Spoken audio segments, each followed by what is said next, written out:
Tonight on Children's Hospital, a life-changing gift for 14-year-old DJ. It will feel strange, having a woman's kidney inside a little child. 1-year-old Millie's rushed into A&E with a nasty burn to her foot. You're a clever girl. What happened to you? And 7-year-old Jake's crushed his finger. Now, does it hurt at the moment? Very much.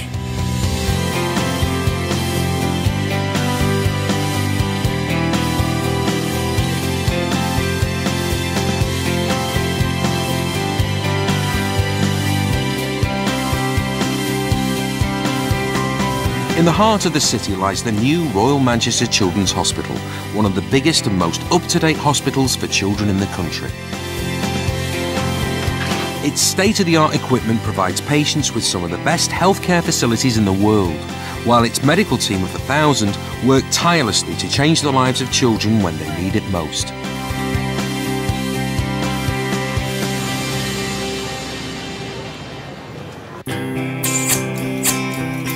"14-year-old DJ from Salford is a medical miracle. Doctors told his mum he wouldn't survive his birth because of serious kidney and bladder problems. I've never expected to have him here at 14 after what they told me when I was pregnant and then while I was a baby. I just never expected him to be here, so I'm really proud. Despite battling health problems, DJ's lived a relatively normal life. But 6 months ago, he went into kidney failure, and now neither of his kidneys are working. It's a bit sad, really, because I want to join in with it and I can't because of the problems that I've got. Ever since his kidneys failed, DJ's relied on a dialysis machine 9 hours a day, 6 days a week to stay alive. This is DJ's room, but we call it the little medical room because all his medical stuff's here. That tube goes onto this catheter. And this is called a stoma bag, which I'll into because of my bladder's shattered. DJ will never lead a normal life while he's dependent on the machine. He desperately needs a new kidney.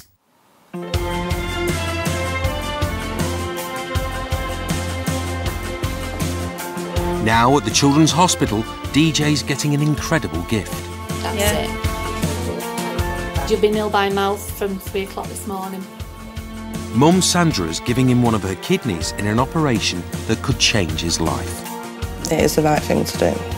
They keep saying to me, if you want, you can still pull out and things like that, and it's not gone through my head one bit. Performing DJ's operation will be surgeon Hani Riyad, who spent 25 years transforming the lives of patients with kidney failure. Hi James, how are you? Okay, you're cool. So am I.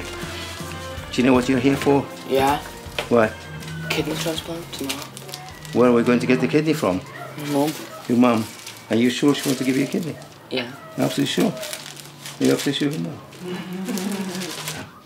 Okay, so the chance of the kidney being successful is in excess of 95 out of 100. Good. But still leaves 5 out of 100 which the kidney doesn't take. Yeah. All right? I understand that.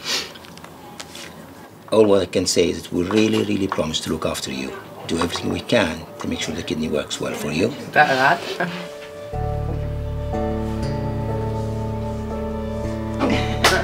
See? Feeling excited, cool. With my mum giving me a kidney is the best present ever I could have. He's been through everything else and he's pulled out of that okay, and we're just hoping that this one goes just as well. The small chance of failure, which I explained, it's there, it's real. It's real life that it can happen.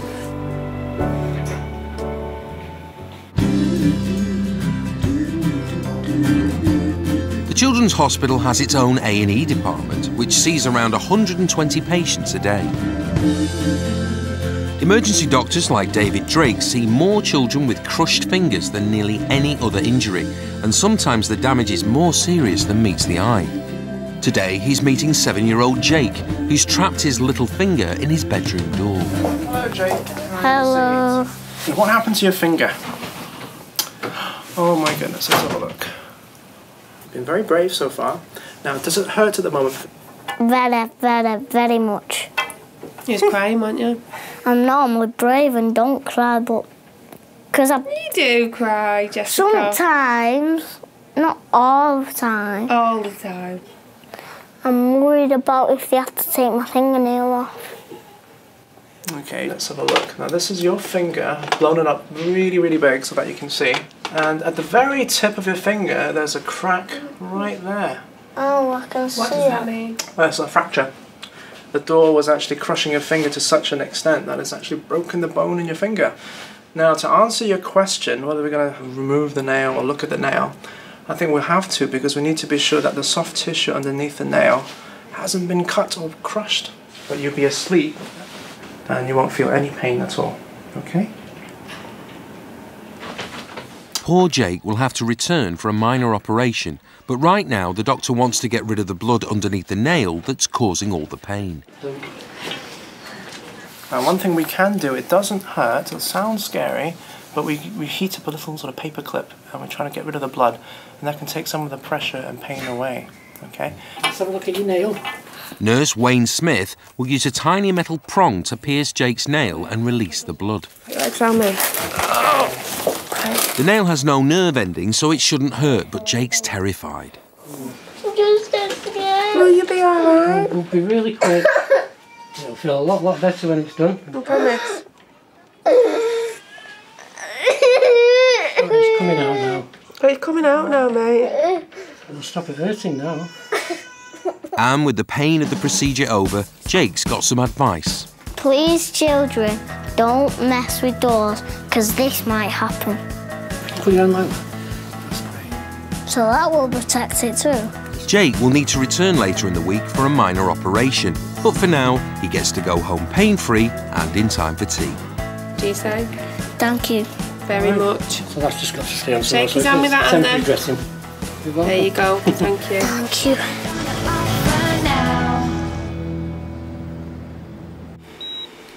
Sandra Lockley is preparing to give a kidney to her son, DJ.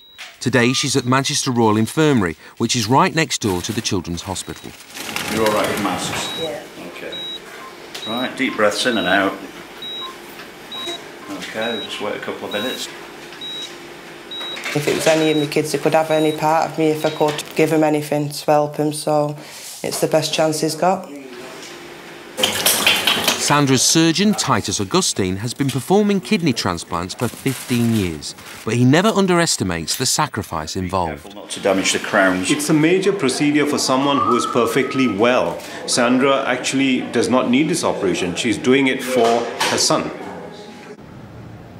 Next door at the Children's Hospital, the transplant team are preparing DJ for his operation. He makes out as if just get on with it, he's not been scared. We know he is scared, but he's not been showing it or anything. It will feel strange. Having a woman's kidney inside a little child, that's a bit strange.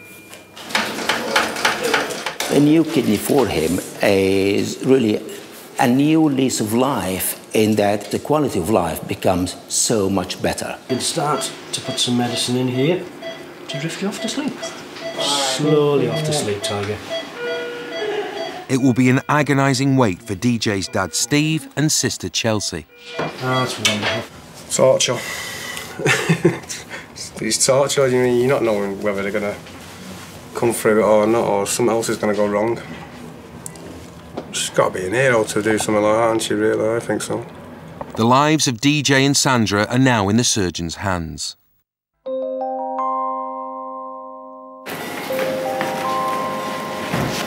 Skin now, please. It's an hour into Sandra's operation, and Mr. Augustine is about to remove her kidney. Kidney dish to me.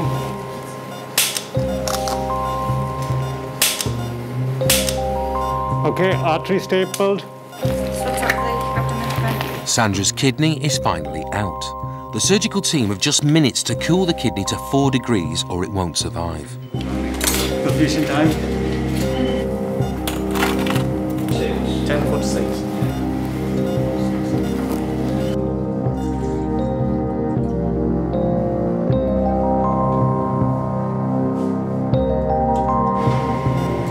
It looks fine. Yeah. Pack it up. The kidney has been successfully removed. But Sandra isn't out of danger yet. Once she's awake and well, all of us can relax, but till that point it is, I would consider, fairly stressful. Hello. Hi. Just to let you know, the kidney's out. Sandra's alright so far. Just anxious, isn't it? Yeah. I know.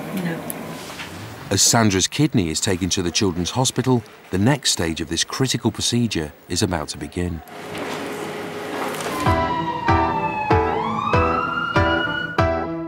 It's 6 o'clock in the evening at Royal Manchester Children's Hospital, and one of the busiest times of the day for its A&E department. It's after school that accidents in the home tend to happen. A toddler's rushed in by ambulance with a burn to her foot. 1-year-old Millie's dad and grandma are helping give her painkillers. No, I'm sorry. Good girl. She's done well, thank you. There we go. Grandma was looking after Millie when the accident happened. Every grandparent's nightmare.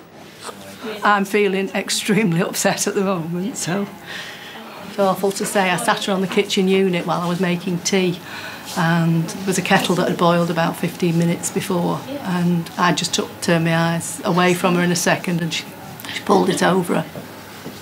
It just feels awful to be looking after her, and then I'm the one that's hurt her. Millie's foot has swollen up into a series of water-filled blisters.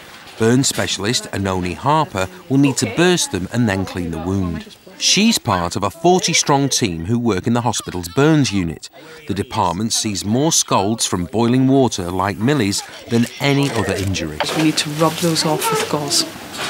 That is painful, and she will cry, all right? Okay. She has had pain relief in order to minimise that as much as possible, but we can't completely take away that distress. We'll try and distract her as much as we possibly can.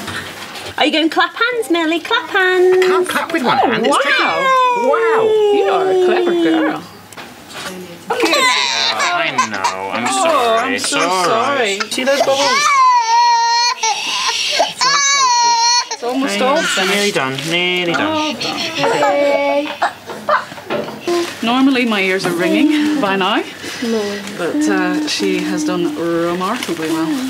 Yay! It's not a deep burn, so the skin can grow over and heal, usually pretty successfully.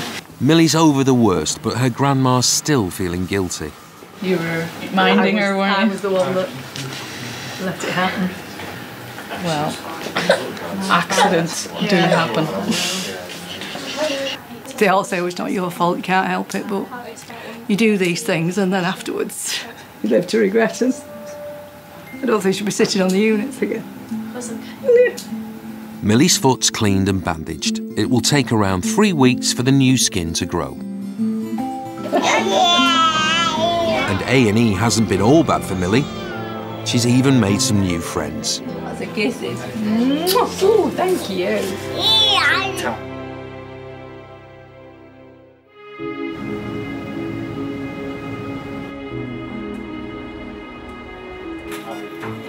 At Manchester Royal Infirmary, Sandra Lockley's just braved major surgery. She's donating her kidney to her 14-year-old son, DJ. Next door at the Children's Hospital, DJ's surgery has only just begun. In here? Yeah. Okay. You always have the small chance of failure in the back of your mind. You do your best, and particularly when it is from a live donor, and particularly a child, it just adds more stress to it. Can I have the kidney, please? It's too dangerous to remove DJ's kidneys, even though they don't work anymore. So Mr. Riyad must find a place for the new one. I'm just trying to see where the kidney is going to lie and make sure that it's lying comfortable. Because the last thing you want is to put the kidney and join your vessels and then find the kidney is not going to lie and sit comfortable.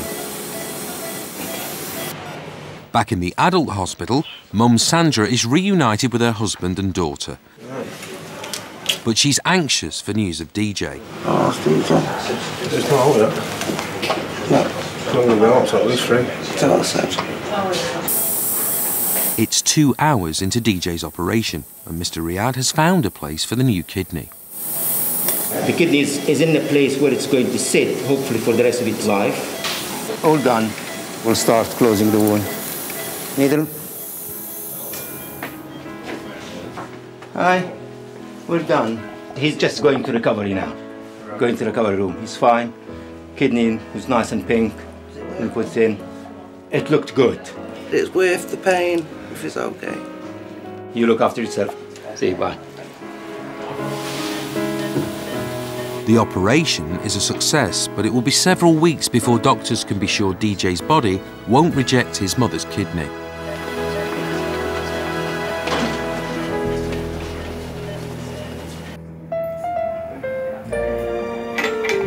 Downstairs in A&E, Professor Simon Carley's on shift.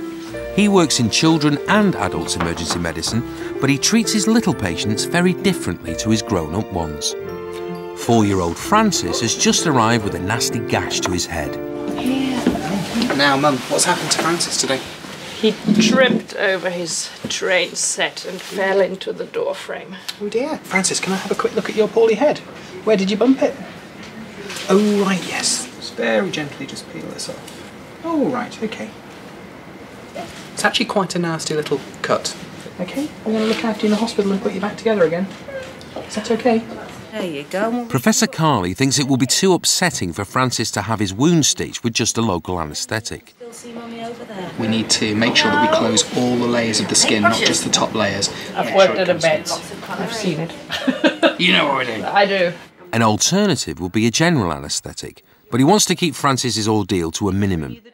Instead, he suggests using the sedative drug ketamine, but it can make people hallucinate. Children seem to tolerate it very well. If you're an adult and you see pink elephants on the ceiling, that's a bit worrying. When you're a kid, you see pink elephants on the ceiling and go, hey, that's just what happens in Cartoonland. And I think with him, that will make him nice and sedated. We can get a really good closure, give him the best cosmetic result we can. You look at these books with Mummy in a minute. Ketamine is a powerful drug which quickens the heart rate, so Professor Carley will carefully monitor Francis while Dr. Ed Tang sews up the wound. There you are. There. Okay, you ready to go? The small dose of ketamine takes just seconds to work. You okay, Mum? Yeah. It's not very nice seeing your child knocked out. And you'll remember this. Yeah. But he won't. Yeah. So I think you get the bad end of the deal, really. He's not really aware of the surroundings, and that's why ketamine's a bit different to other sedative drugs. It's a separation from the world as opposed to just going to sleep in it, if you like. The cut is closed and Dad arrives just as the ketamine is wearing off. Were you wobbly? Were you wobbly? Yeah. I thought you were working. I was working. Sedation's worked really nicely. He can't really remember the stitches going in at all. He's got no memory of that. He's waking up quite nicely, be a bit wobbly for an hour, and then we'll get him home. It's fantastic. Right, Franz. Off we go.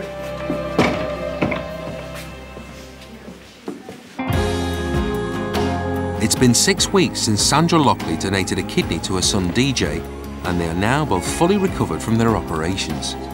DJ's been taking medication to stop him rejecting his mum's kidney. Today, he and his family will find out whether the treatment's worked. I can't do any more for him than what I've already done. So if I was to get some bad news, I'd be gutted. I'd be really upset. If a kidney had rejected, it would feel like a total waste. Come on in.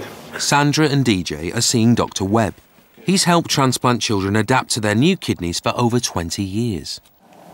We'll have a quick listen. To the blood flow. Yeah, just to listen to all the blood going into the kidney. We're just listening to hear if there's what we call a bruit, if there's evidence of fast blood flow, which would be something that we wouldn't want to hear, but in DJ's case it's completely normal, which is good news. That's because of taking medication. It is. You come and sit yourself up, my friend. Your blood tests have been very stable, and your kidney function's now completely normal. And if there was to be any sign of rejection, we'd see that in the creatinine level in your blood going up. and we've not seen that at all. So that's excellent news. So we're very, very pleased with how things are going. It's fantastic news. It means DJ can stay off the dialysis machine that he's been dependent on 9 hours a day, 6 days a week. DJ's making absolutely fantastic progress. He needs to take his medicines on a regular basis to prevent any rejection of the kidney, but apart from that, he can really do pretty much whatever he likes to do. Em's happy, really happy. Oh, you can't ask for any better, can you? We all feel ecstatic. And there's an extra treat in store. Manchester United and a sprinkling of stars from Corrie are here to visit the hospital's children in the run-up to Christmas. A chance for DJ to start his new life surrounded by his football heroes.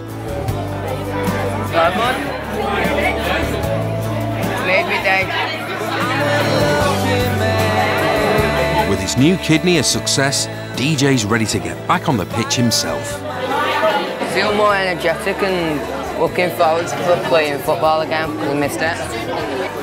And for Sandra, the gift of a kidney for her son DJ has finally paid off. I wouldn't change it for the world. You do what you can for your kids, and if I could do it again, I'd do it all over again for him. And after 3, we've got to say united as loud as we can. 1, 2, 3! Stop it from flattening out even more. Let's do a little mark. It's an arrow, look. Oh, blue. Ish. There you go. Okay. There you go. Okay. No, don't wet it. It's all right. We need to do the consent, yeah? Come in.